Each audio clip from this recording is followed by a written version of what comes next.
नमस्कार, ये आकाशवाणी चंडीगढ़ है। अब आप प्रतिका से प्रादेशिक समाचार सुनिए। पहले इस बुलेटिन के मुख्य समाचार। प्रधानमंत्री नरेंद्र मोदी कल विशेष रूप से कमजोर जनजातीय समूह के लिए पीएम पीवीटी विकास मिशन का शुभारंभ करेंगे। राष्ट्रपति द्रौपदी मुर्मू ने बच्चों को शुरू से ही दूसरों की मदद और पर्यावरण के प्रति प्रेम एवं आदर का भाव रखने के लिए प्रेरित करने की जरूरत पर बल दिया है। हरियाणा के गृह मंत्री अनिल विज ने कहा है कि यमुनानगर नकली शराब मामले में अधिकतर आरोपी पकड़ लिए गए हैं। भारतीय अंतर्राष्ट्रीय व्यापार मेला आज नई दिल्ली के प्रगति मैदान में शुरू हुआ। आम जनता के लिए यह मेला 19 नवंबर से खोला जाएगा। और हरियाणा के सहकारिता मंत्री डॉ बनवारी लाल ने आज करनाल चीनी मिल में 48वें पिराई सत्र की शुरुआत की। अब समाचार विस्तार से। प्रधानमंत्री नरेंद्र मोदी जनजातीय समूह को सशक्त बनाने की दिशा में एक बड़ा कदम उठाते हुए कल विशेष रूप से कमजोर जनजातीय समूह के लिए पीएम पीवीटी विकास मिशन का शुभारंभ करेंगे। सरकारी सूत्रों के अनुसार जनजातीय गौरव दिवस के अवसर पर विशेष रूप से कमजोर जनजातीय समूहों का समग्र विकास सुनिश्चित करने के लिए 24,000 करोड़ रुपए की योजना शुरू की जाएगी।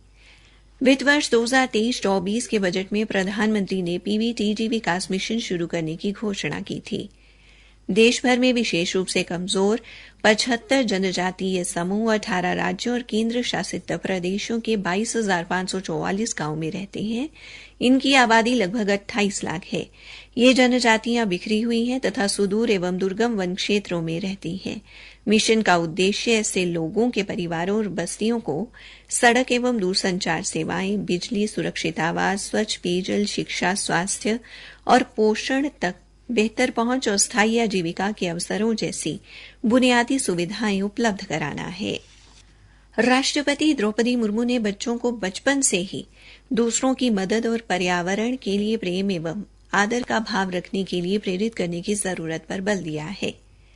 राष्ट्रपति आज बाल दिवस पर राष्ट्रपति भवन में विभिन्न संगठनों एवं विद्यालयों के बच्चों को संबोधित कर रही थी।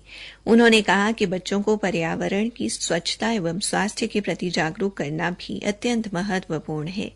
श्रीमती मुर्मू ने कहा कि बच्चों में विद्यमान प्रतिभा को सही दिशा देना सबकी जिम्मेदारी है। उन्होंने कहा कि आज बच्चों के पास प्रौद्योगिकी और बहुत सारी जानकारी एवं ज्ञान है और वे देश विदेश में अपनी प्रतिभा दिखा रहे हैं। राष्ट्रपति ने बच्चों से कहा कि अगर वे अपनी क्षमता को पहचानते हैं और अपने लक्ष्य की पूर्ति के लिए कठिन परिश्रम एवं पूरे समर्पण के साथ आगे बढ़ते हैं तो वे अवश्य ही अपना लक्ष्य हासिल कर सकते हैं। उन्होंने बच्चों को पढ़ने की आदत अपनाने की सलाह भी दी। राज्यपाल बंडारू दत्तात्रेय ने आज बाल दिवस पर हरियाणा राजभवन में पंचकुला जिले से शिक्षा के क्षेत्र में उल्लेखनीय प्रदर्शन करने वाले छात्र छात्राओं को पुरस्कार देकर सम्मानित किया। इस दौरान राज्यपाल ने बच्चों से बातचीत भी की और उन्हें प्रेरित भी किया।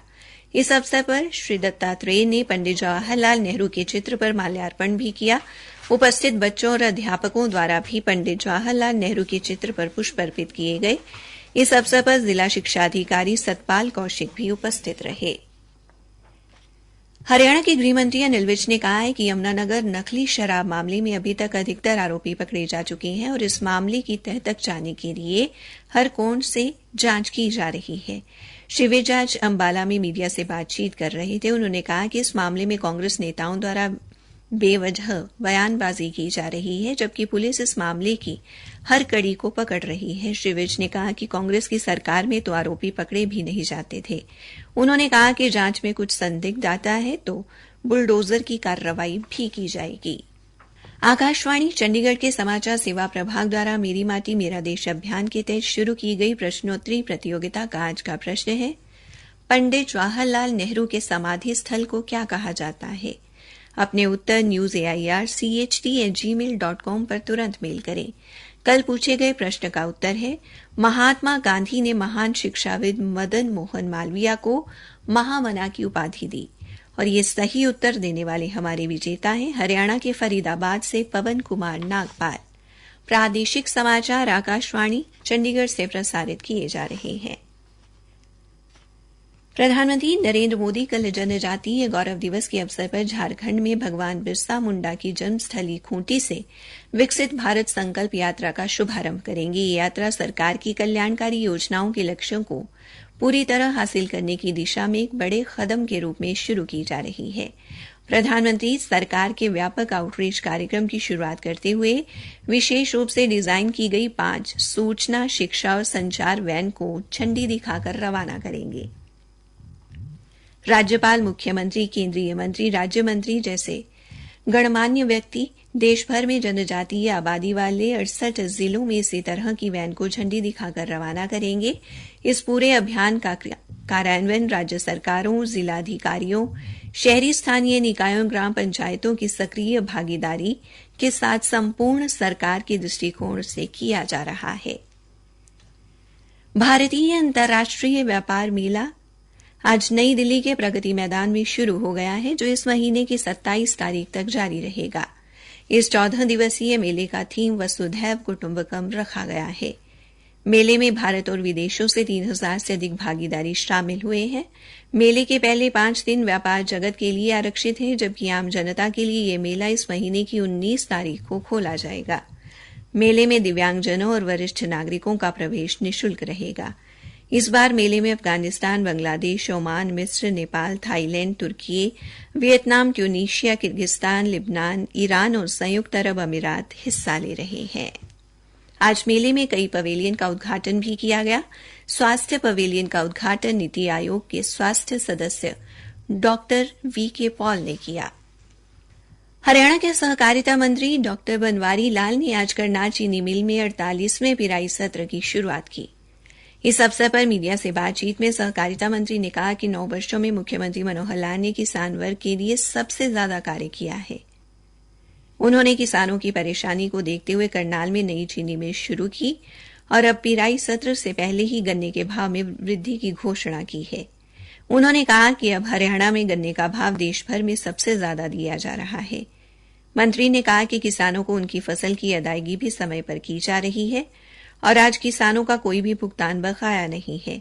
सहकारिता मंत्री ने कहा कि घाटे में चल रही चीनी मिलों की आय बढ़ाने के लिए इनमें इथेनॉल संयंत्र लगाए जा रहे हैं और बिजली का उत्पादन भी किया जा रहा है। उन्होंने बताया कि करनाल चीनी मिल में भी इथेनॉल संयंत्र लगाया गया है और इस मिल में लगभग 13 मेगावाट बिजली भी पैदा होगी। विपक्ष बारे पूछे जाने पर उन्होंने कहा कि अपनी सरकार के रहते उन्होंने किसानों के लिए कुछ नहीं किया। डॉक्टर बनवारी लाल ने बताया कि करनाल चीनी मिल में हेल्प डेस्क की शुरुआत की गई है और किसानों को घर बैठे जानकारी देने के लिए ऑनलाइन प्रणाली भी स्थापित की गई है।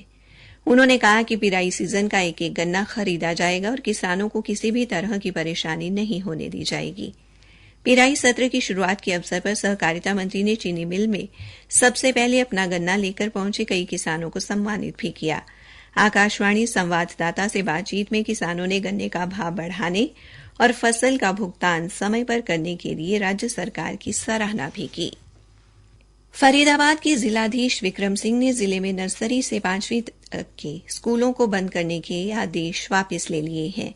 जिलाधीश द्वारा जारी नए आदेशों के अनुसार 6 नवंबर को वायु गुणवत्ता प्रबंधन आयोग और प्रदूषण नियंत्रण बोर्ड की अनुशंसा पर इन स्कूलों को बंद रखने का निर्णय लिया गया था, लेकिन वायु प्रदूषण में आई कमी को देखते हुए तत्काल प्रभाव से इन स्कूलों को दोबारा खोला जा रहा है।